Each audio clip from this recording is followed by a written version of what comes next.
بسم الله الرحمن الرحيم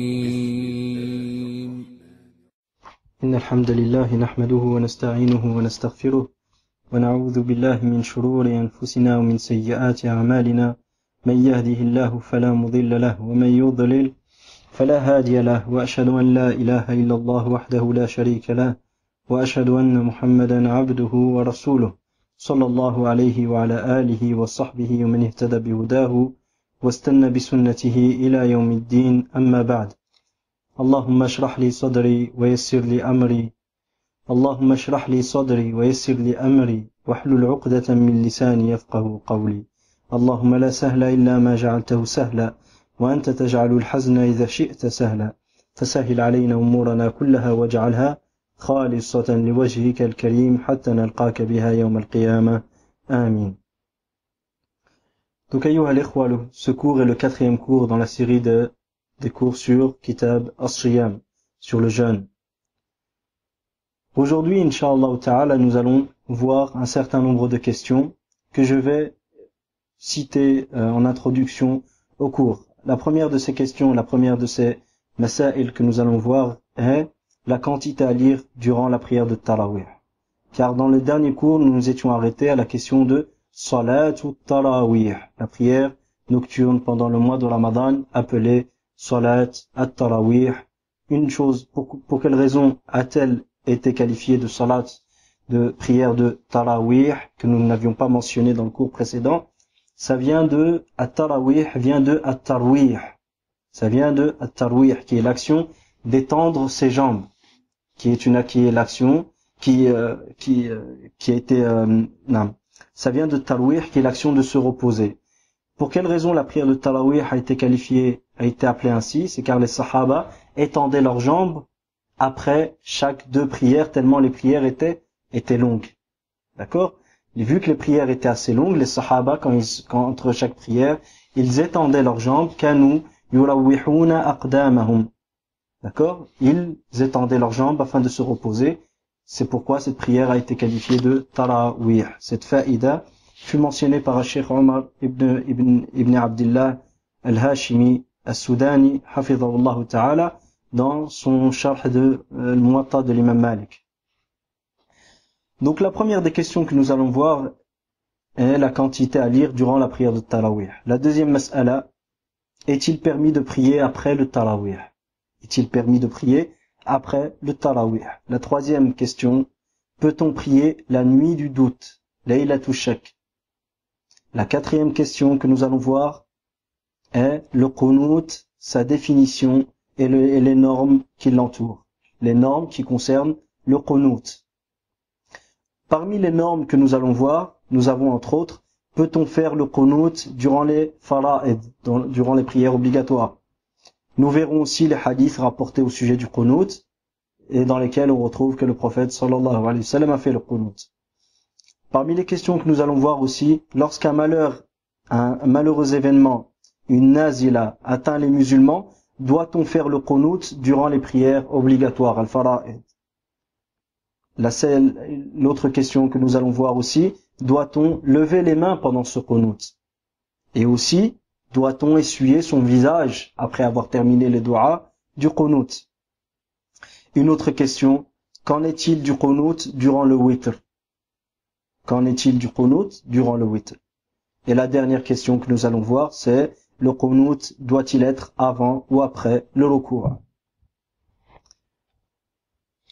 Par rapport à la première question, ma miqdaru al-qira'ati fi salati at-tarawih? À ce sujet, il y a eu 2 avis parmi les avis il y a eu 2 avis cités par les savants. La première, c'est que une lecture, quelle est la mesure de la lecture durant du Coran pendant le Tarawih?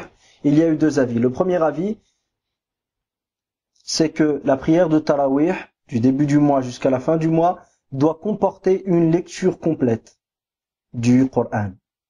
Une lecture complète pour chaque mois de Ramadan. Ceci, car le mois de Ramadan est le mois du Coran. Shahru Ramadan, alladhi unzila fihi al-Qur'an. Le mois de Ramadan pendant lequel le Coran a été révélé. Donc de ce fait-là, pour que les gens écoutent le Coran entièrement, certains savants ont dit que la prière de Tarawih, qui est guidée par l'imam ou que l'un d'entre nous fait chez lui, doit comporter le Coran entièrement, depuis le début jusqu'à la fin. Depuis le début jusqu'à la fin. Le second avis, c'est que la prière de Tarawih doit comporter ce que les gens supportent, ce que les gens peuvent supporter. Ibn Qudama, rahimahullah ta'ala, a rapporté que l'imam Ahmed, rahimahullah, a dit, durant le mois de Ramadan, l'imam doit lire ce qui est supportable, ce qui est léger, et qui n'est pas difficile pour les gens, et particulièrement pendant les courtes nuits. Et dans tous les cas, tout dépend de ce que les gens peuvent supporter. Je répète, durant le mois de Ramadan, l'imam doit lire ce qui est facile, ce qui est léger, et qui n'est pas difficile pour les gens, et particulièrement pendant les courtes nuits. Et tout dépend de ce que les gens peuvent supporter. Tout dépend de ce que les gens peuvent supporter. Et ce second avis est l'avis le plus juste, comme nous l'avons rapporté précédemment d'Ibn Taymiyyah rahimahullah ta'ala. Donc le cheikh fait référence à, vu que son ouvrage est composé de plusieurs chapitres, et chaque chapitre de plusieurs volets, il fait référence à un autre passage où il avait cité les paroles d'Ibn Taymiyyah rahimahullah ta'ala à ce sujet. D'accord? Donc l'avis le plus juste, c'est que lorsque tu es imam, tu dois prendre en considération ce que les gens peuvent supporter, qui n'est pas difficile pour les gens. D'accord? Et il n'y a pas d'obligation à lire tout le Coran pendant la prière de Tarawih. D'accord? Parce que rien n'indique l'obligation. Premièrement. Et deuxièmement, il est important de prendre en considération la situation des gens. Et ici, j'attire l'attention sur la parole de l'imam Ahmed, lorsqu'il dit, et particulièrement pendant les courtes nuits. Et aujourd'hui, surtout le Ramadan qu'on est en train de vivre, et le Ramadan en été dans les pays du nord de l'Europe, les nuits sont très très courtes. Donc par conséquent, si jamais l'imam fait des longues prières, ça risque de réellement d'être difficile pour les gens, car les gens doivent prier, ensuite se reposer pour se relever, et ensuite ils ont leurs occupations durant la journée. D'accord? La seconde question que nous avons évoquée et dont nous allons traiter maintenant est la question de savoir est-ce qu'il est permis de prier après la prière de Tarawih. Hal tukrahu as-salatu ba'da Tarawih. À ce sujet, il y a eu plusieurs avis. Mais avant de citer les avis, nous allons tout d'abord traiter de cette question qui est la prière après le Tarawih.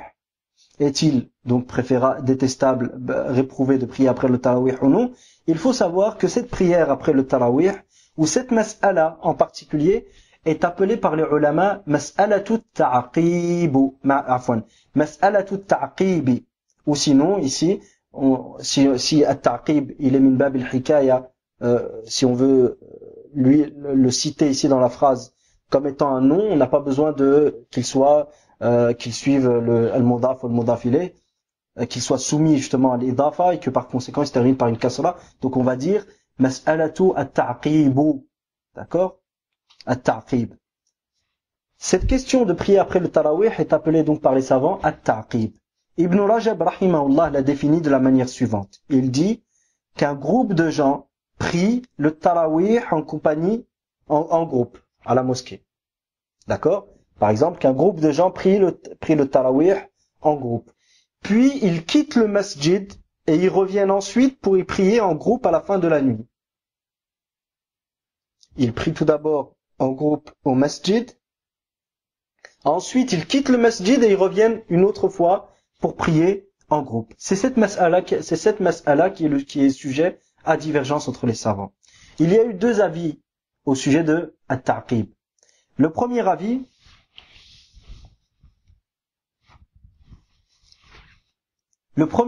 est que le ta'qib est makrouh et qu'il est réprouvé. C'est-à-dire que celui qui le fait n'est pas châtié par Allah, il ne mérite pas le châtiment d'Allah, mais celui qui le délaisse par obéissance à Allah, celui-ci sera récompensé.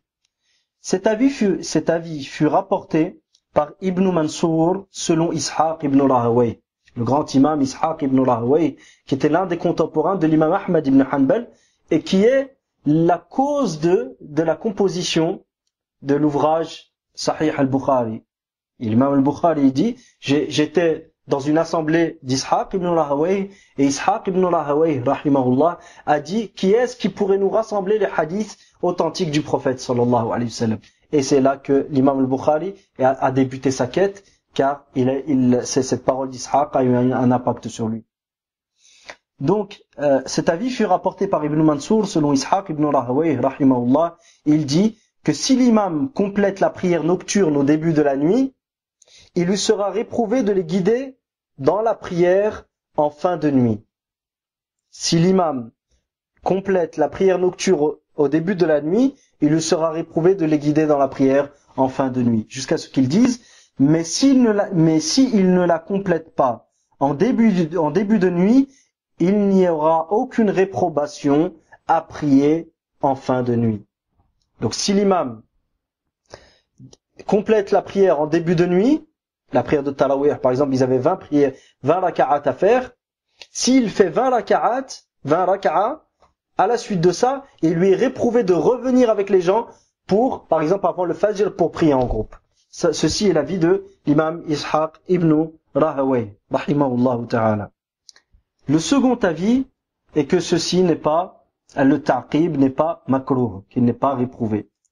Comme le rapporte Ibn Qudama selon l'imam Ahmed, se basant sur les paroles de Anas radiyallahu anhu, dans lesquelles il qualifie ceux qui agissent de la sorte en disant « Ils ne reviennent que pour obtenir un khayr qu'ils espèrent ou se préserver d'un mal qu'ils craignent. » C'est-à-dire que malgré qu'ils aient prié au début de nuit, lorsqu'ils reviennent à la fin de la nuit pour prier à nouveau en groupe, ils ne reviennent que pour obtenir un khayr, un bien qu'ils espèrent ou se préserver d'un mal qu'ils craignent.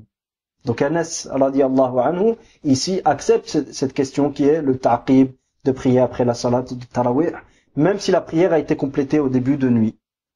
Et le principe de base, al-asl, est la permission et que rien n'est réprouvé jusque preuve du contraire. Donc pour dire qu'une chose est réprouvée, il faut une preuve. Ceci dit, une parenthèse ici, certains savants contemporains ont fait la distinction, tel qu'Ibn Uthaymin, ont fait la distinction entre celui qui prie le witr, il prie le tarawih, ensuite il complète la prière avec le witr. Il dit celui-ci lui est préférable de ne pas revenir pour prier en groupe. Il lui est préférable de ne pas le faire. Mais ça lui est permis de le faire. D'accord? Mais dans tous les cas, aujourd'hui ce qui se passe dans les mosquées, dans les masajid, qui prient au début de nuit et ensuite ils prient en fin de nuit, c'est qu'ils ne font pas le witr au début de nuit. Ils font par exemple 12 rak'a, mais ils ne font pas le witr. Ils reviennent, ils font le witr avant le fajr. Donc dans ce cas de figure, il n'y a pas lieu de considérer cette action comme réprouvée. Maintenant, même s'ils ont fait le witr en début de nuit, on ne peut pas dire que c'est réprouvé de le faire par après. Pourquoi? Parce qu'il n'y a aucune preuve qui indique qu'il est réprouvé de prier après le witr. Bien que le prophète sallallahu alayhi wa sallam nous a montré que l'un d'entre nous doit clore ses prières de nuit par le witr. D'accord. De même que le prophète sallallahu alayhi wa sallam clôturait ses prières de nuit par le witr. Mais ceci ne montre pas qu'il soit prohibé, qu'il soit haram de prier après le witr. Il est certes recommandé de ne plus prier après le witr, mais ce n'est pas haram. À titre d'exemple, l'un d'entre nous peut prier avec l'imam. Et il prie le witr avec l'imam afin d'avoir la récompense. D'accord? Mais ensuite, il a une envie de prier. Va-t-on lui dire qu'il lui est interdit de prier après cela? Non, il n'y a aucun texte clair et explicite qui puisse interdire à un serviteur de prier après avoir fait le witr. Même s'il lui est préférable à la base de ne pas prier après le witr. Mais cette préférence de ne pas prier après le witr doit plus nous pousser à retarder le witr tant que nous en avons la capacité, autant que possible. On doit essayer de retarder le witr autant que possible. Mais ça ne nous montre en aucun cas qu'il nous est interdit de prier après le witr. D'accord?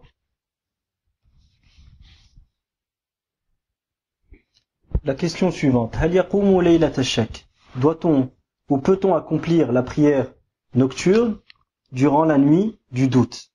La nuit du doute. La nuit du doute est la nuit du 30 du mois de Sha'ban. La nuit du 30 du mois de Sha'ban, car elle peut être la nuit précédant le dernier jour de Sha'ban. Car elle peut être la nuit précédant le dernier jour de Sha'ban, comme la nuit précédant le premier jour de Ramadan. D'accord? Comme la nuit précédant le premier jour de Ramadan. Durant cette nuit-là, peut-on accomplir la prière de Tarawih ou non? Il y a eu deux avis à ce sujet. Le premier, c'est qu'il est permis d'accomplir la prière de Tarawih. Le second avis, c'est qu'on ne prie pas la prière de Tarawih. Et le principe de base, le asl, qui est l'avis le plus juste, est que chaque chose garde son statut originel jusqu'à preuve du contraire. Toute chose garde son statut d'origine jusqu'à preuve du contraire. فالتراويح لرمضان لا تصلى إلا بيقين كرمضان. Et par conséquent, on ne prie la prière de Tarawih qu'avec la certitude que nous sommes bien entrés dans le mois de Ramadan. Et il ne fait pas partie de la sunna du prophète sallallahu alayhi wa sallam de prier la nuit en groupe en dehors du mois de Ramadan selon le consensus des savants. ولا تسن الجماعة في غير رمضان بالإجماع. Donc il n'est pas recommandé, il n'y a pas une recommandation spécifique de faire une prière surérogatoire en groupe, une prière nocturne surérogatoire en groupe en dehors du mois de Ramadan. Je répète, il n'y a pas de recommandation spécifique. Il n'y a pas de recommandation spécifique à accomplir des prières nocturnes en groupe en dehors du mois de Ramadan. En dehors du mois de Ramadan. Par conséquent, la nuit du doute qui précède le 30e jour de Sha'ban, on se doit de s'abstenir de faire la prière, car jusqu'à preuve du contraire, nous ne sommes pas pendant Ramadan et la prière de Tarawih est liée au mois de Ramadan. ومن كان له عادة حسنة بقيام ليل فليستمر عليها ولو كان في ليلة الشك فالراجح أنها لا تخص بقيام. Quant à celui qui avait la bonne habitude de prier chaque nuit, de faire qiyam al-layl, celui-ci, il peut prier même si nous sommes dans la nuit précédant le jour du doute. Le plus juste est donc que cette nuit du doute ne peut être spécifiée par une prière nocturne en groupe. Elle ne peut être spécifiée par une prière nocturne en groupe, ou même par une prière individuelle en groupe, en prenant en compte ou en partant du principe que cette nuit est une nuit du Ramadan. Pourquoi? Car jusque preuve du contraire, nous ne sommes pas dans Ramadan, et le jour du doute, si nous ne voyons pas, ou la nuit qui précède le jour du doute, si nous ne voyons pas le croissant de lune, la nouvelle lune, on se doit de compléter le mois, jusqu'à arriver au terme de 30 jours. Et à la suite de ça, le lendemain de ce 30e jour, sera le premier jour du mois de Ramadan. Maintenant, nous allons traiter de la question de l'qunut, Premièrement, qu'est-ce que le qunut? القنوت في الوتر التعريف القنوت لغة يطلق على عدة معان منها الطاعة قال تعالى له ما في السماوات والأرض كل له قانتون وكذلك الصلاة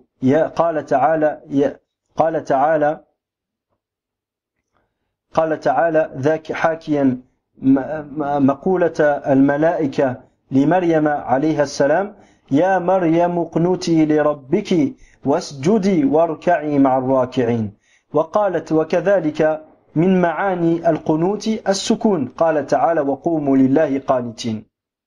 Donc la définition du qunut. Le terme qunut porte plusieurs significations. La première de ces significations est l'obéissance, que l'on retrouve dans le verset 113 de Surat al-Baqarah. Allah Ta'ala dit, à lui seul appartient ce qui est dans les cieux et sur terre. Ils lui sont tous qanitun, c'est-à-dire obéissants et soumis.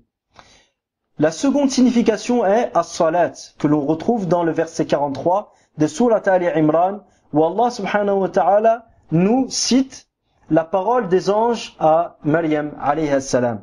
Il dit, donc Allah Ta'ala nous dit, ô Maryam, nous rapportant la parole des anges, ô Maryam, uqnuti pour ton Seigneur, c'est-à-dire prie ton Seigneur, accomplis la salat pour ton Seigneur. La salat a été qualifiée comment ici? De qunut, et le verbe qanata a été employé. Ô Maryam, uqnuti li rabbiki, prie ton Seigneur, prosterne-toi et incline-toi avec ceux qui s'inclinent.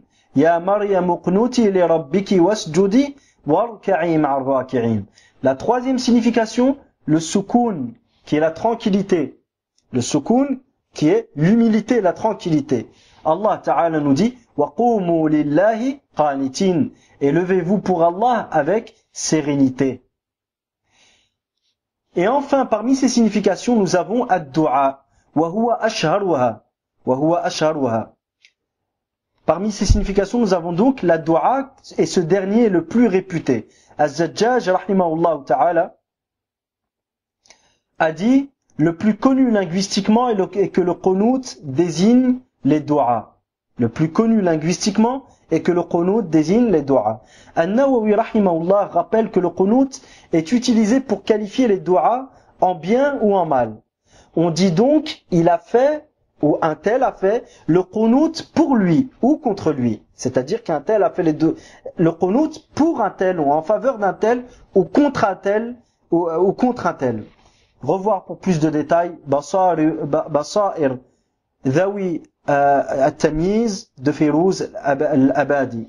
Basair Dhawi التمييز للفيروز Abadi. Volume 4, page 298 ou 298. Quant à la signification dans la terminologie religieuse istilahan du qunut, il désigne ismun lid-du'a fi as-salati fi as-salati fi mahallin makhsus min al-qiyam. Donc comme on le retrouve dans le Mawsu' al-Fiqhiyya, volume 34, page 57, le qunut désigne, selon sa définition terminologique, il est un nom, le qunut, il s'agit d'un nom qui désigne les invocations faites à un moment précis lorsqu'on se tient debout durant la prière. Le qunut est un nom qui désigne les invocations faites à un moment précis lorsqu'on se tient debout dans la salat. Voir donc Al-Mawsu' al-Fiqhiyya, volume 34, page 57. Donc au sujet de du'a al-qunut, au sujet de du'a al-qunut, il faut savoir avant tout que les du'a, les invocations, font partie des meilleurs actes auprès d'Allah subhanahu wa ta'ala. L'invocation à du'a représente l'essence même de l'adoration, comme on le retrouve dans les recueils de la sunna, dans les recueils dans les recueils de la sunna du prophète sallallahu alayhi wa sallam. Et quand on dit sunan, comme vous le savez, les sunan sont le sunan d'Abi Daoud, Al-Nasa'i, Al-Tirmidhi et Ibn Majah, rahimahumullah ta'ala. Donc comme on retrouve dans certains sunan, les du'a sont l'essence même de l'adoration. Et d'une manière générale, la du'a est une adoration, un rappel et une façon légale d'invoquer son Seigneur à tout moment de la journée. Car Allah subhanahu wa ta'ala aime entendre l'imploration de ses serviteurs. Le seul problème pouvant être de spécifier une invocation précise pour une occasion précise, et cela sans preuve légale. D'une manière générale, les du'as sont une chose qui sont nobles, et c'est une chose qui est aimée par Allah subhanahu wa ta'ala, et comme nous venons de le citer, comme le prophète sallallahu alayhi wa sallam l'a dit, ad-du'a huwa al-ibada. La du'a est l'essence même de l'adoration. Mais le problème qui peut subsister et qui peut être présent, c'est de spécifier une du'a, une invocation précise, pour une occasion précise, et cela sans preuve légale. En revanche, s'il existe une preuve prouvant la légalité d'une du'a spécifique à un moment donné, alors cela est une sunna, comme c'est le cas de la du'a spécifique qui a été rapportée lors de Laylatul Qadr, de la nuit du destin. Aïcha radiyallahu anha a dit à Rasulallah, si je viens être debout pendant la nuit de Laylatul Qadr, la nuit du destin, par quoi dois-je invoquer Allah subhanahu wa ta'ala? Et c'est là que le prophète sallallahu alayhi wa sallam lui a dit, Quli Allahumma innaka afoun tuhibbul afwa fa'fu anni. Oh Allah, tu es certes celui qui pardonne à ceux qui ne le méritent pas, pardonne-moi, et tu aimes pardonner à ceux qui ne le méritent pas, pardonne-moi malgré que je ne le mérite pas. Oh Allah, tu es certes celui qui pardonne à ceux qui ne le méritent pas, et tu aimes pardonner à ceux qui ne le méritent pas, pardonne-moi donc malgré que je ne le mérite pas. Cette dua, ce hadith est présent dans les sunan, donc ce hadith est authentique et on le retrouve dans les recueils de la sunna, et ses rapporteurs sont de confiance. Taïb. Mais ce hadith-là, il nous expose que nous avons le droit de faire cette dua-là spécifiquement à un moment donné, car la sunna authentique prouve la légalité de spécifier cette dua à un moment donné. Et avant de traiter de dua al-qunut, nous avons donc traité des duas en général, nous allons citer deux consensus qui ont été rapportés par, comme je l'ai précisé auparavant, le cheikh se base sur les ouvrages tels que Al-Mughni d'Ibn Qudama, Al-Istikar, Al-Tamhid d'Ibn Abd al-Barr, Al-Muhalla d'Ibn Hazm et le Majmou' de An-Nawawi rahimahumullah ta'ala. Donc dans l'une de ces références-là, on retrouve les consensus suivants. Premièrement, la yata'ayyanu fil qunuti du'a'un bi'ittifaq al-ulama. Fa in qanata bil Qur'an jaza ijma'an. Le premier consensus, c'est qu'il n'existe pas d'invocation spécifique au qunut.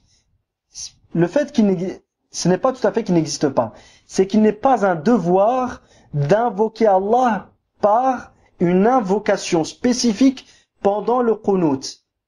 Il y a le consensus des savants qu'il n'est pas une obligation d'invoquer Allah par une invocation précise et des termes précis donc dans le qunut. Il est donc permis de faire même le qunut avec les du'as présents dans le Coran. Avec les du'as présentes dans le Coran. Et ce dernier point a été cité par An-Nawawi. Wa jazallahu al-akh alladhi afadani hadhihi al-fa'ida wa na'am jazahullahu khairan wa barakallahu fihi. Et je remercie le frère qui m'a transmis cette fa'ida, qui est que lorsque les savants ont cité le consensus qu'il est permis d'invoquer Allah dans le qunut avec le Coran, qu'il s'agit là des du'as présentes dans le Coran et non pas des autres passages du Coran. Donc je remercie le frère qui, jazallahu khairan, m'a transmis ce point, cette fa'ida, et en citant l'imam Nawawi comme source de cette fa'ida. Et quand on dit qu'il n'est pas un devoir, c'est-à-dire que celui qui ne respecte pas les termes exacts qui ont été cités dans certains hadiths prophétiques ou dans certaines paroles des compagnons n'est pas dans le péché. Mais ça ne veut pas dire qu'il n'est pas préférable de se limiter aux paroles citées dans certains hadiths ou dans certaines paroles des compagnons. Non. Là, on parle du fait que ce n'est pas un devoir. Et quand on dit ce n'est pas un devoir, c'est-à-dire que celui qui ne fait pas cette chose-là, ne mérite pas de châtiment. Mais celui qui le fait par obéissance d'Allah, il mérite la récompense d'Allah subhanahu wa ta'ala, bien sûr. Le deuxième consensus, ittafaqu ala karahati mashi as-sadri fi ad-du'a al-qunut. Le deuxième consensus, les savants sont unanimes pour dire que le fait d'essuyer sa poitrine avec ses mains après avoir terminé le qunut est réprouvé. Et que ceci est réprouvé. Ils sont donc unanimes qu'il est makruh, qu'il est réprouvé d'essuyer sa poitrine après avoir fait les du'as du qunut. Mais ils ont divergé sur le fait d'essuyer le visage. Et nous allons le voir, Inch'Allah, par après. Donc il n'y a pas de divergence qu'il est makruh d'essuyer sa poitrine ou d'embrasser ses mains, mais il y a une divergence, est-ce qu'il est recommandé ou non d'essuyer son visage? Et c'est ce que nous allons voir par après, Inch'Allah ta'ala.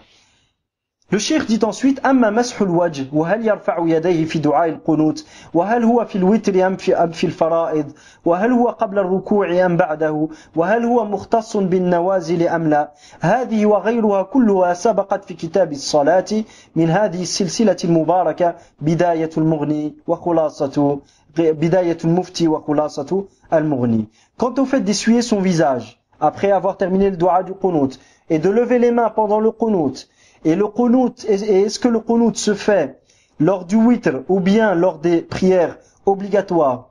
De même, est-ce que le qunut doit être avant ou après le ruku'? Nous avons déjà répondu à cela dans le chapitre de la prière, dans cette noble série de cours, dans cette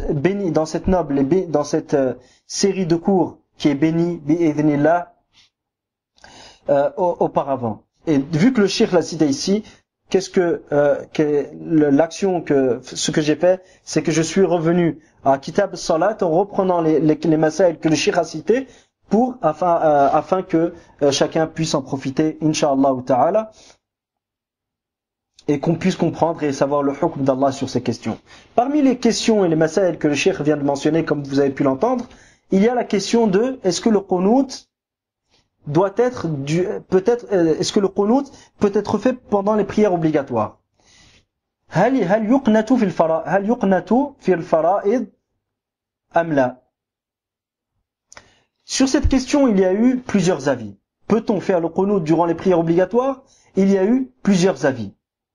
Le premier avis est celui de l'imam Malik et de Shafi'i rahimahumullah ta'ala, selon lequel il est une sunna de faire le qunut continuellement durant la prière du Fajr.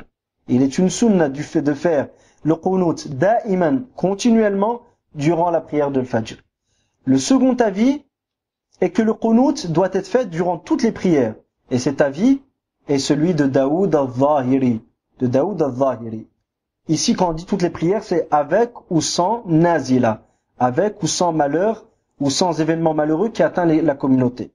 L'avis de Daoud al-Zahiri est que le qunut peut être fait durant toutes les prières obligatoires, avec ou sans nazila.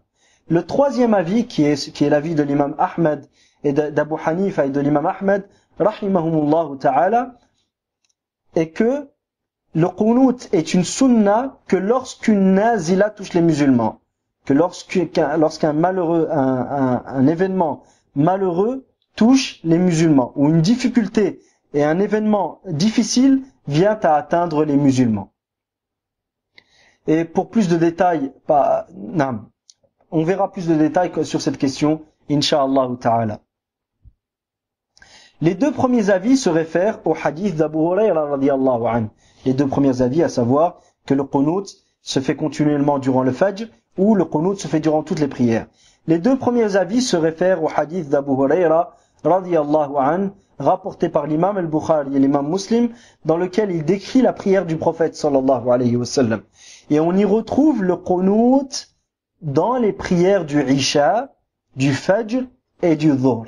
Donc ce hadith d'Abu Hurayra, on va le voir par après, Inch'Allah ta'ala, on y retrouve que le prophète sallallahu alayhi wa sallam a fait le qunut dans les prières du Isha, du Fajr et du Dhuhr.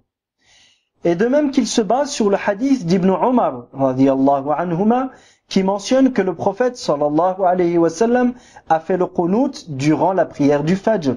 Il fut rapporté par l'imam al-Bukhari. Ainsi que le hadith d'Anas ibn Malik radiyallahu anhu, qui est rapporté par l'imam al-Bukhari et l'imam Muslim, dans lequel on retrouve aussi le qunut durant la prière du Fajr. Aussi le hadith d'Ibn Abbas radiyallahu anhuma, rapporté par l'imam Abu Daoud, dans lequel le prophète sallallahu alayhi wa sallam a fait le qunut dans les 5 prières obligatoires. Dans les 5 prières obligatoires. Quant au troisième avis, il se réfère au hadith d'Abu Malik al-Ashja'i radiyallahu anhu, dans lequel il dit « J'ai prié derrière le prophète sallallahu alayhi wa sallam et il ne faisait pas le qunut. Et j'ai prié derrière Abu Bakr et il ne faisait pas le qunut. Et j'ai prié derrière Omar et il ne faisait pas non plus le qunut. Et j'ai prié derrière Uthman qui ne faisait pas le qunut. Et j'ai prié derrière Ali et il ne faisait pas le qunut. Et il dit, c'est-à-dire Abu Malik al-Ashja'i radiyallahu anhu, à son fils, très cher fils, ceci est une bid'a, est une innovation. Très cher fils, ceci est une innovation. Fin du hadith. Une parenthèse ici, lorsqu'Abu Malik al-Ashja'i radiyallahu anhu a dit à son fils, très cher enfant, ceci est une innovation, il parle du qunut sans sabab, sans raison, c'est-à-dire sans un événement malheureux, une nazila qui atteint les musulmans. Selon Abu Malik al-Ashja'i, ceci était une bid'a.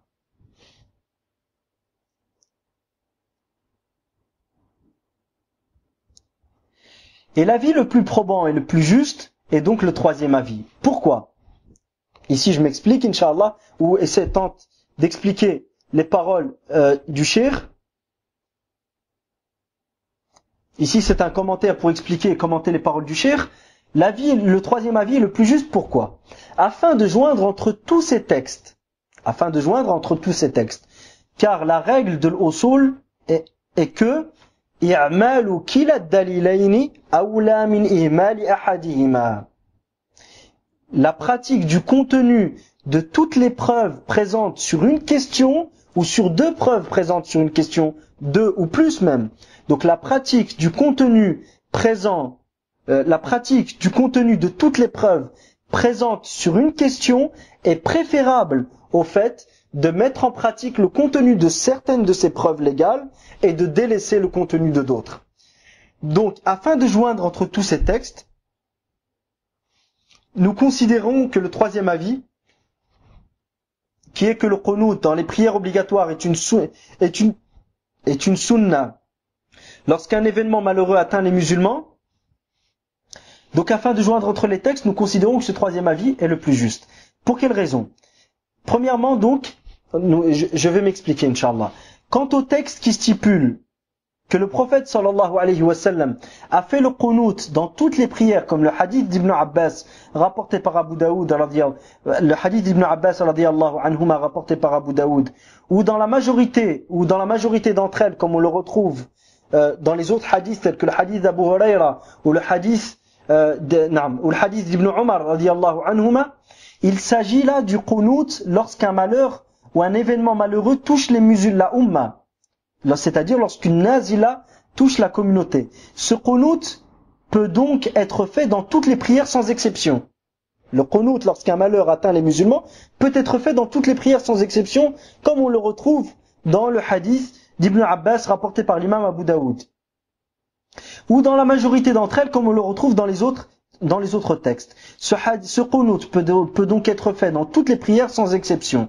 Et le qunut que le sahabi Abu Malik al-Ashja'i radiyallahu anhu a qualifié de bid'a n'est autre que le qunut dans ses prières obligatoires sans nazila, c'est-à-dire sans un événement malheureux qui a atteint la umma. Ash-Shawkani rahimahullah a dit, et des textes précis prouvant que ce qunut était spécifique au cas où les musulmans rencontrent une nazila, c'est-à-dire qu'un événement malheureux touche la communauté, furent rapportés. Le premier par Ibn Khuzayma rahimahullah ta'ala dans son sahih, dans son recueil authentique. Selon Anas radiyallahu anhu, le prophète sallallahu alayhi wa sallam ne faisait le qunut que lorsqu'il invoquait Allah en faveur d'un groupe de gens ou contre un groupe de gens.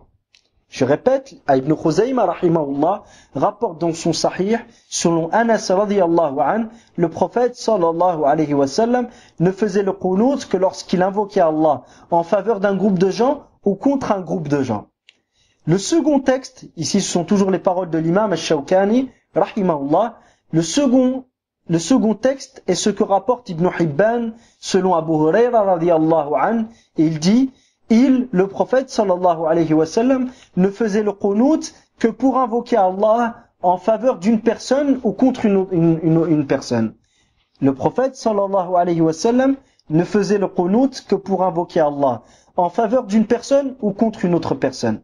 Fin de citation de la parole de Shawkani rapportée par l'auteur de Tuhfat al-Ahwadhi, page 361. Et c'est pourquoi, ayyuha al-ikhwatul kiram, hafizakumullah wa ra'akum, al-imam Ibn al-Qayyim rahimahullah ta'ala dit: إنما قنت رسول الله صلى الله عليه وسلم عند النوازل للدعاء لقوم وللدعاء على آخرين ثم تركه لما قدم من دعا لهم وتخلصوا من الأسر وأسلم من دعا عليهم وجاءوا تائبين فكان قنوته لعارض فلما زال أي العارض ترك القنوت. انظر زاد المعاد المجلد الأول الصفحة 72 بعد 100 الثانية. Donc Ibn al-Qayyim rahimahullah ta'ala dit, le prophète sallallahu alayhi wa sallam a fait le qunut lors des nawazil, lorsqu'un malheur, un événement malheureux a atteint les musulmans, en vue d'implorer Allah en faveur de certaines personnes et contre d'autres personnes. Et après que ceux en faveur de qui il faisait le qunut, il invoquait Allah, arrivèrent à Médine et se libérèrent de l'emprisonnement, et que ceux contre lesquels il implorait Allah se soient convertis et vinrent à Médine en vue de se repentir, le prophète sallallahu alayhi wa sallam délaissa le qunut. Il a délaissé le qunut. On voit donc que son qunut était dû à un événement particulier. Et dès lors que ce dernier a disparu, le prophète sallallahu alayhi wa sallam délaissa le qunut. Il délaissa le qunut. Fin de citation, voir Zad al-Ma'ad, volume 2, page 272 ou 272. Puis le Cheikh Majid hafidhahullah ta'ala continue et dit: "Amma al-ahadith al-muta'alliqah bi qunut al-fara'id faqad sabaqat 'an jama'atin min as-sahaba." Il dit quant au hadith qui rapporte le qunut du prophète sallallahu alayhi wa sallam dans les prières obligatoires, nous les avons déjà cités précédemment selon un certain nombre de compagnons. Et vu que le cheikh fait mention de ces hadiths, en retournant à Kitab al-Salat, voici les hadiths en question. Le cheikh hafidhahullah ta'ala wa fakkallahu asra dit dans Kitab al-Salat, page 107, ahadith al-qunut, les hadiths au sujet du qunut, qui sont ceux qu'il vient de mentionner juste avant. الحديث الأول حديث أبي هريرة رضي الله عنه قال: لأقربن بكم صلاة رسول الله صلى الله عليه وسلم، فكان أبو هريرة يقنت في الظهر والصبح والعشاء بعدما يقول سمع الله لمن حمده فيدعو للمؤمنين ويلعن الكفار متفق عليه. Le premier de ces hadiths est le hadith d'Abu Hurayra radiyallahu anhu. Il dit à un groupe de gens: je vais tenter de vous rendre plus accessible la prière du messager d'Allah sallallahu alayhi wa sallam. Et dans cette prière, Abu Hurayra radiyallahu anhu faisait le qunut durant les prières du dhuhr, du subh et du isha. Du dhuhr, du subh et du isha. Après avoir dit Sami Allahu liman hamidah, après avoir dit Sami Allahu liman hamidah, il implorait Allah en faveur des croyants et maudissait les mécréants. Il implorait Allah en faveur des croyants et maudissait les mécréants. Rapporté par le Bukhari et Muslim. Le second hadith est le hadith d'Anas radiyallahu anhu, il rapporté par le Bukhari, que le cheikh a cité même précédemment. كان القنوت في المغرب والفجر. Il dit Anas dans le hadith rapporté par le Bukhari, le prophète sallallahu alayhi wa sallam, il faisait le qunut durant les prières du Maghrib et du Fajr. Durant les prières du Maghrib et du Fajr. Le troisième hadith, hadith al-Bara. Anna Rasulallah sallallahu alayhi wa sallam kana yaqnutu fi as-subh wal Maghrib. Rawahu Muslim. Le hadith de al-Bara ibn Azib, il dit, le messager d'Allah sallallahu alayhi wa sallam faisait le qunut durant les prières du subh et du Maghrib. Durant les prières du subh et du Maghrib, rapporté par Muslim. Le quatrième hadith, hadith Abi Hurayra radiyallahu anhu. Il dit al-qunut wa dhakara fihi al-qunut fi qissati ashabi bi'r ma'una ba'da ar-ruku'i fi salati al-fajr wal-isha'i wal-dhuhri muttafaqun alayh. Donc le quatrième hadith est le hadith d'Abu Hurayra radiyallahu anhu, dans lequel il rapporte que le prophète sallallahu alayhi wa sallam a fait le qunut durant les prières du Fajr, d'Al-Isha et de Dhuhr contre les tribus de Ri'l, de Dhakawan, de Usayya et de Banu Lahyan. Je répète, les tribus de Ri'l, Dhakawan, Usayya et Banu Lahyan, qui trompèrent et tuèrent 70 ou 70 parmi les compagnons du prophète sallallahu alayhi wa sallam. Ce récit est connu sous le nom de Ashabu Bi'ri Ma'una. Ashab Bi'ri Ma'una. Pourquoi il a été qualifié, ce récit a été qui a apporté ce nom-là, qui est Bi'ru Ma'ouna. Car les mouchriquines ont tué les compagnons du prophète sallallahu alayhi wa sallam près de ce puits qu'on appelait Ma'ouna. Donc ces compagnons qui ont été tués près de ce puits-là ont été appelés les compagnons du puits de Ma'ouna. L'imam al-Bukhari rahimahullah ta'ala rapporte selon Anas ibn Malik radiyallahu anhu que les tribus de Ri'l, Dhakawan, Usayya et Banu Lahyan demandèrent au prophète sallallahu alayhi wa sallam de leur envoyer un renfort d'hommes contre leurs ennemis. Il leur envoya alors 70 ou 70 parmi les Ansar, que nous appelions les Qurra, car en journée ils travaillaient afin de gagner leur vie, et la nuit ils priaient. En journée, ils travaillaient pour gagner leur vie, et la nuit, ils priaient. Et dans une autre riwaya, il est rapporté que la journée, ils travaillaient pour gagner leur vie, et ensuite prenaient ce qu'ils avaient gagné pour le donner à manger à Ahl Soufa, aux gens, aux Sahaba qui habitaient au fond de la mosquée du prophète sallallahu alayhi wa sallam et qui n'avaient pas de logement, qu'on appelait Ahl Soufa, parmi lesquels il y avait Abu Hurayra radiyallahu anhu. Donc ces compagnons du prophète sallallahu alayhi wa sallam qu'on appelait Al-Qurra et qui ont été tués par les mouchriquines, ils travaillaient la journée afin de gagner leur vie pour eux et pour les autres sahaba. Regardez subhanallah al-azim comment était l'entraide sociale. Et la nuit, qu'est-ce qu'ils faisaient? Ils priaient pour Allah subhanahu wa ta'ala. Ubbadun bil-layl, fursanun bin-nahar. C'était des ascètes et des adorateurs fidèles à Allah subhanahu wa ta'ala la nuit, et la journée c'était des grands cavaliers. Une fois arrivés au puits de Ma'ouna, les mouchriquines les ont trompés et les ont tués. L'information est parvenue au prophète sallallahu alayhi wa sallam, qui a fait le qunut durant 1 mois. Il a invoqué Allah durant la prière du subh contre certaines tribus arabes, contre les tribus de Ri'l, Dhakawan, Usayya et Banu Lahyan. Anas radiyallahu anhu dit ensuite, des versets du Coran furent révélés à leur sujet, c'est-à-dire au sujet de ces sahaba qui ont été tués et trompés. Radiyallahu anhum wa ardahum. Du Coran fut révélé à leur sujet que nous avons lu, puis il fut retiré. Dans les versets en question qui étaient présents dans le Coran en premier lieu, puis aussi bien les termes, les termes qui étaient présents dans le Coran ont été retirés, il y avait ce qui suit dans la traduction approximative. Transmettez à notre peuple, de notre part, que nous avons rencontré notre Seigneur, qui fut satisfait de nous et nous a satisfait. Transmettez à notre peuple, de notre part, que nous avons rencontré notre Seigneur, qui fut satisfait de nous et nous a satisfait. Rapporté par le Bukhari. Qu'Allah subhanahu wa ta'ala nous fasse du nombre de ceux qui rencontreront Allah, et qu'Allah subhanahu wa ta'ala soit satisfait de nous et qu'Allah subhanahu wa ta'ala nous accorde qui nous accorde sa satisfaction. Ceci pour le 4e hadith, qui est le hadith de Abu Hurayra radiyallahu anhu, rapporté par le Bukhari et Muslim, et nous avons rajouté un supplément rapporté par Al-Bukhari. Le 5e point. وعن ابن عمر رضي الله عنهما ذكر فيما رواه البخاري القنوت في الفجر بعد الركوع. Le hadith d'Ibn Omar, que le prophète sallallahu alayhi wa sallam faisait le qunut durant la prière du Fajr après le ruku', rapporté par le Bukhari.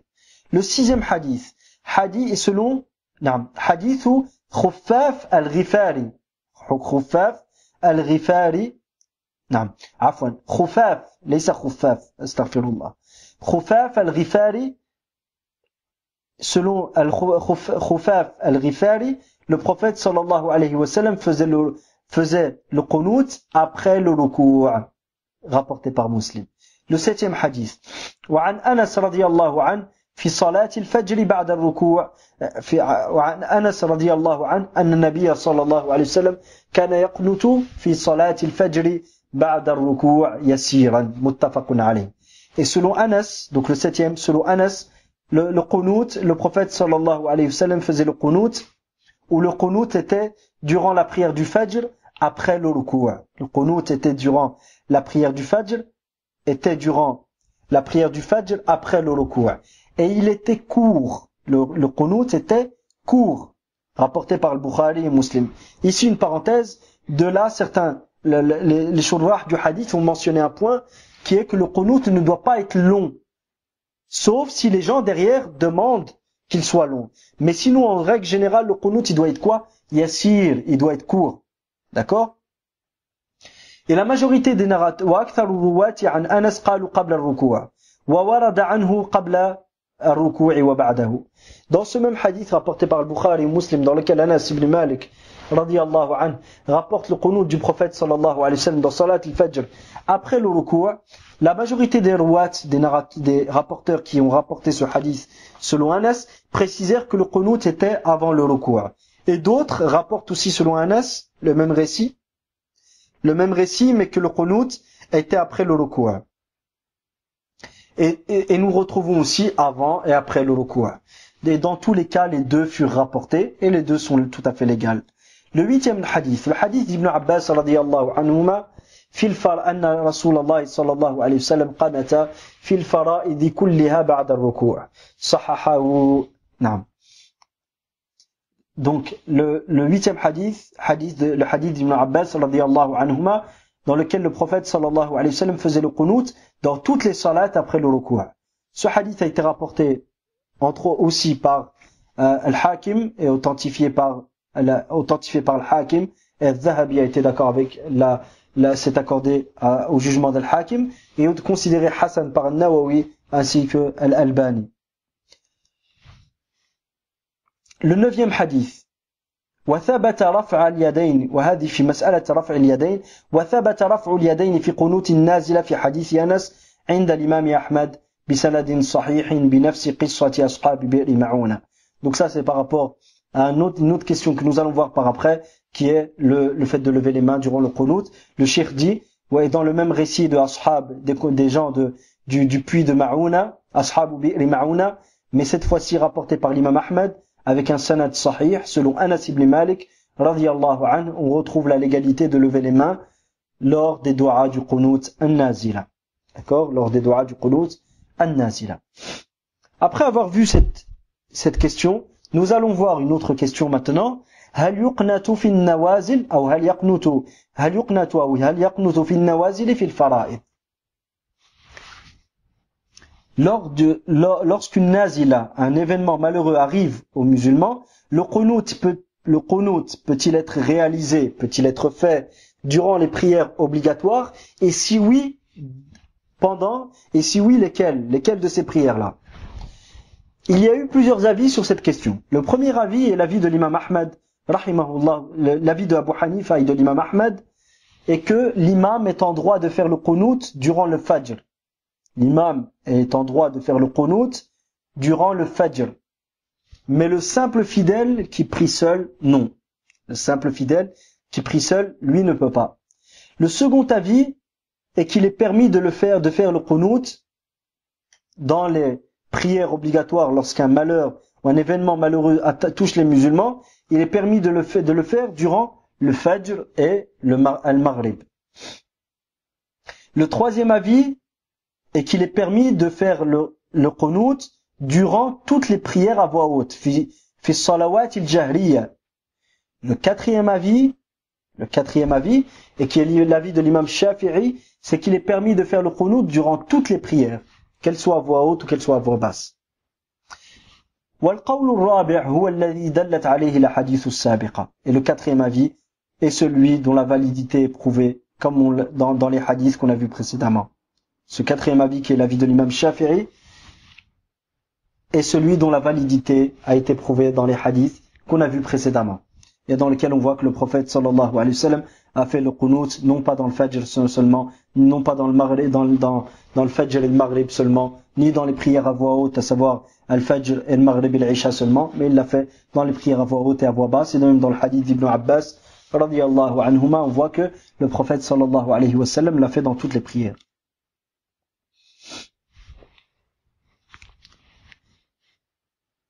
Mas'ala, une autre question. هل يرفع يديه في القنوت؟ doit-on, ou le fidèle doit-il lever les mains durant le qunut? Et une précision par rapport à la question précédente, le qunut, comme on l'a vu, n'est pas spécifique à l'imam. Comme le dit Ibn Taymiyyah, rahimahullah, aussi bien l'imam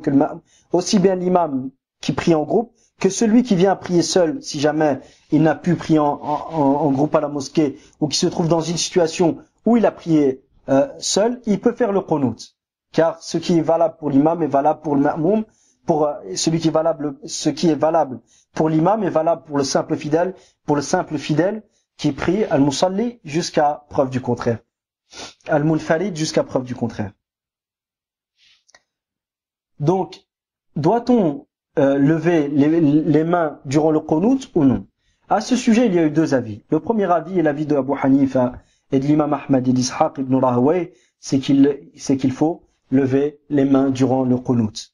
Le second avis est l'avis de Malik ainsi que de l'imam Lawza'i rahimahullah, qui est que non, on ne lève pas les mains durant le qunut.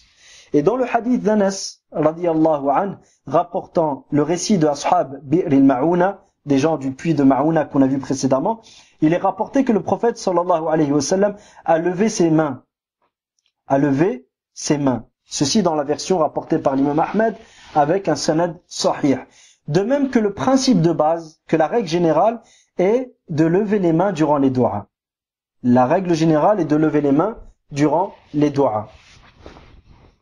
Mais bien sûr, ce asl ici a été confirmé par les hadiths dans lesquels on voit que le prophète sallallahu alayhi wa sallam a levé les mains durant le du'a. Pourquoi? Parce que quelqu'un peut te dire, oui, certes, le asl c'est de lever les mains durant les du'as, mais c'est pas pour autant que les du'as dans la salat, on peut lever les mains. Car pour prendre un asl, une règle générale, et l'appliquer dans un contexte bien particulier qui est la prière, alors que le prophète sallallahu alayhi wa sallam a fait cette du'a et il n'a pas été mentionné qu'il a levé les mains, là, on ne peut faire cette transition entre le asl et ce far'u-là, c'est-à-dire entre la règle générale et ce cas particulier-là. Pourquoi? Parce que dans ce cas particulier, le prophète sallallahu alayhi wa sallam est le plus à même de savoir si lever les mains dans les du'as, alors que lui-même a levé les mains dans ses du'as en dehors de la prière, et il a incité les gens à lever les mains et qu'il a incité les gens à lever les mains durant les du'as en dehors de la prière, il est le plus à même de savoir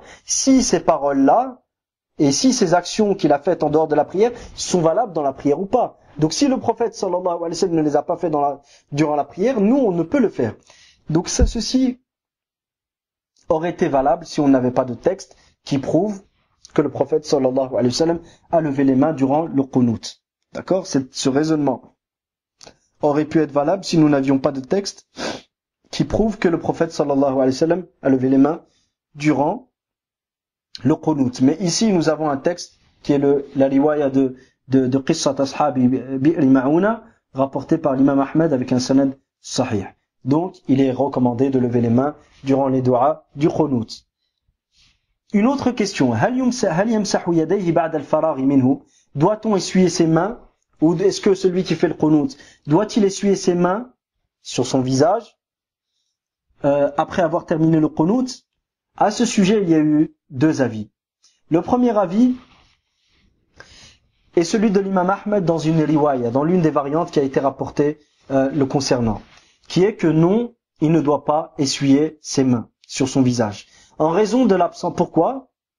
Comme le dit Ibn Qudama rahimahullah, en raison de l'absence de preuves à ce sujet, et car le qunut est une dua parmi d'autres dans la salat, et au même titre qu'il n'est pas demandé d'essuyer son visage après les autres du'as qu'on fait aussi bien lorsque nous sommes debout, après, par exemple, lorsque nous sommes dans une prière recommandée et que nous lisons un verset dans lequel il y a l'évocation du paradis, nous allons demander à Allah de nous accorder le paradis, ou il y a l'évocation de l'enfer, nous allons demander à Allah de nous préserver de l'enfer. Dans ces cas de figure, on ne va pas prendre nos mains et nous essuyer le visage. D'accord? Donc au même titre que il y a d'autres du'as dans la salat après lesquels nous n'essuyons pas notre visage, il en est du pareil au même pour les du'as dans le qunut, on n'a pas à essuyer son visage. D'accord? Et ceci a été évoqué par Ibn Qudama rahimahullah ta'ala dans le Mughni. Le second avis, selon l'imam Ahmad rahimahullah, est que il est recommandé d'essuyer son visage après les du'a du qunut, se basant sur le hadith rapporté par At-Tirmidhi selon Omar radiyallahu anhu, كان رسول الله صلى الله عليه وسلم إذا رفع يديه في الدعاء لم يحطهما حتى يمسح بهما وجهه. Donc selon Omar radiyallahu anhu, le prophète, lorsque le messager d'Allah sallallahu alayhi wa sallam levait ses mains durant les du'a, il ne les baissait pas avant d'essuyer avec son visage. Il ne les baissait pas avant d'essuyer avec ses mains son visage. Par rapport à ça, Ibn Qudama rahimahullah précise que la raison de ce choix fait par Ahmed est aussi, en plus de ce hadith mentionné, et aussi il y a aussi le hadith rapporté par Abu Daoud et Ibn Majah rahimahumullah, dans lequel on trouve, après que le prophète sallallahu alayhi wa sallam a dit, après que tu aies terminé tes du'a, il a dit ça à un compagnon, après que tu aies terminé tes du'a, essuie donc ton visage par tes mains. Essuie donc ton visage par tes mains.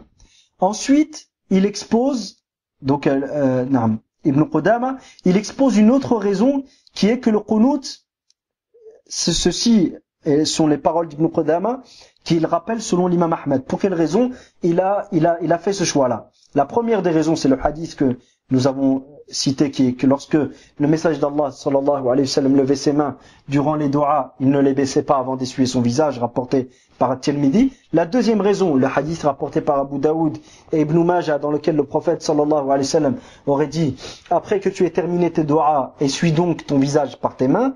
Et il y a aussi une autre raison qui est que le qunut est une du'a comme les autres. Et au même titre qu'il essuie son visage pour les autres du'a, il se doit de le faire ici. Bien sûr, ici, il prend comme asl les du'a, dans le troisième point d'argumentation. Il prend comme asl les du'a à l'extérieur de la prière. D'accord? Il prend comme asl les du'a à l'extérieur de la prière. Mais, une parenthèse, al-asl al-khas muqaddamun ala al-asl al-am. Si nous avons un asl qui est spécifique à un contexte donné, et nous avons un asl, un principe de base qui est général, lequel doit prédominer? C'est le asl al-khas. Donc, si on vient prendre les deux argumentations citées par Ibn Qudama, selon l'imam Ahmed rahimahullah ta'ala, la première dans laquelle il se refusait à essuyer, il refusait le fait d'essuyer son visage après avoir fait les du'a dans le qunut. Il se basait sur le fait que quoi? Que dans la du'a, il y a d'autres, dans la prière, il y a d'autres du'a. Et au même titre qu'après ces autres du'a, nous n'essuyons pas nos visages, donc on n'a pas essuyé nos visages après les du'a du qunut. Ce asl-là auquel s'est référé l'imam Ahmed, est-ce que c'est un asl général ou est-ce que c'est un asl spécifique? C'est un asl, la réponse, c'est un asl spécifique à la prière. D'accord. Dans ce second avis, cité par l'imam Ahmed, par Ibn Qudama selon l'imam Ahmed rahimahullah ta'ala, l'imam Ahmed se serait référé à quel asl? Il s'est référé au du'a à l'extérieur de la prière. Donc il a dit, et au même titre que à l'extérieur de la prière, lorsque quelqu'un fait des du'a, il essuie son visage, parce que, entre parenthèses, l'imam Ahmed, dans cette riwaya, est d'avis que à l'extérieur de la prière, lorsque quelqu'un fait des du'a, il doit essuyer son visage sur base des hadiths qu'on a vus précédemment. Donc, dans cette argumentation-là, l'imam Ahmed s'est référé à un principe dans les du'a, mais ce principe-là, est-ce qu'il est à l'intérieur de la prière ou à l'extérieur de la prière? La réponse est qu'il est à l'extérieur de la prière. Et c'est un principe donc général qui englobe la prière, c'est un principe général qui est que lorsqu'on fait des du'a, on essuie son visage. Bien sûr, ici, quand je dis un principe général, c'est dans l'hypothèse où nous acceptons la validité de ce principe. Et vu que la validité de ce principe se base sur l'authenticité du hadith, nous verrons par après que les hadiths, étant donné qu'ils ne sont pas authentiques, le principe auquel se réfèrent ces hadiths-là n'est pas authentique. D'accord? Mais acceptons le fait que le principe soit valide. Dans l'hypothèse que ce principe serait valide. Ce principe-là est un principe général. On ne peut pas le transposer dans un contexte spécifique, alors que dans ce contexte spécifique, nous avons deux choses. La première de ces choses-là, c'est un principe spécifique, un asl khas, qui est les du'as présentes dans la prière et après lesquels il ne nous a nullement été demandé de nous essuyer le visage. Donc dans ce cas de figure, nous faisons prévaloir ce asl khas sur le asl al-am qui est les du'as à l'extérieur de la prière. Ça c'est d'une part. D'une autre part, comme nous avons cité précédemment, le prophète sallallahu alayhi wa sallam a eu l'occasion d'essuyer son visage.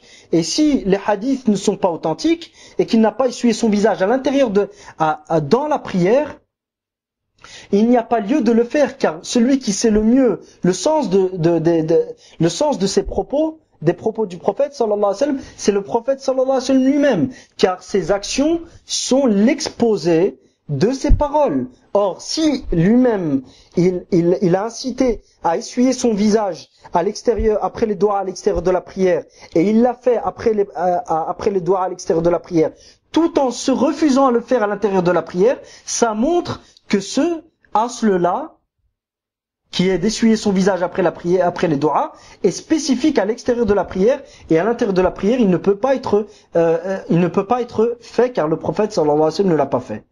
Ici, j'espère, Inch'Allah, que c'est clair. Et bien sûr, tout ce que j'ai exposé, c'est dans l'hypothèse où ce texte-là serait authentique. Et c'est ce que nous allons voir par après.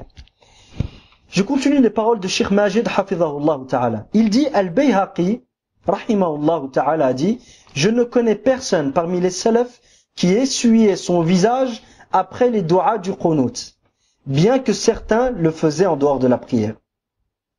Je ne connais personne parmi les salafs qui essuyait son visage après les du'as du qunut, bien que certains le faisaient en dehors de la prière. Ibn al-Mubarak, rahimahullah ta'ala, quant à lui, disait que seul un ignorant peut le faire. Que seul un ignorant peut le faire, c'est-à-dire peut essuyer son visage après avoir fait les du'as du qunut.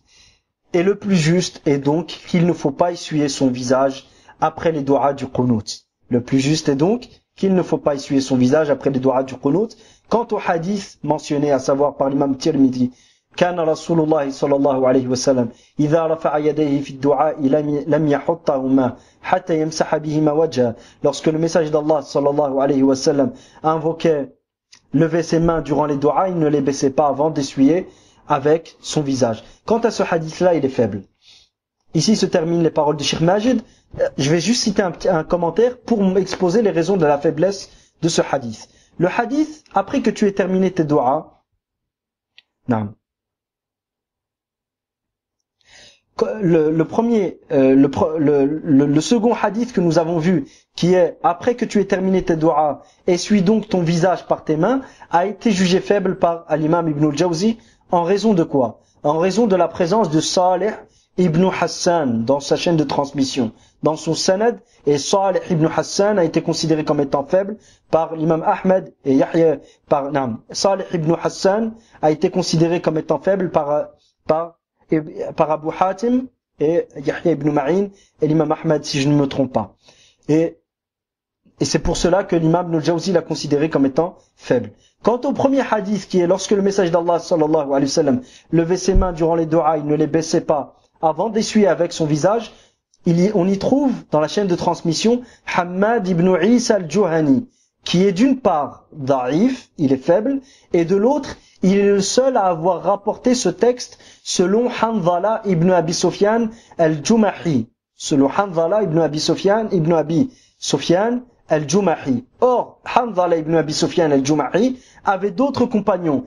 Et le seul qui a rapporté ce texte-là, selon lui, est Hammad ibn Isa al-Juhani. Donc en plus du fait qu'il soit faible, c'est infirad, c'est-à-dire le fait que seul lui le rapporte, alors que les autres tenaient compagnie aussi et prenaient le hadith de Hanzala ibn Abi Sufyan al-Jumahi. Cette solitude ou cette marginalité à être le seul à rapporter ce texte-là selon son cheikh ne peut être acceptée de la part d'une personne comme Hammad ibn Isa al-Juhani, rahimahullah ta'ala, wa rahimallahu ta'ala, rahimallahu al-jami'a.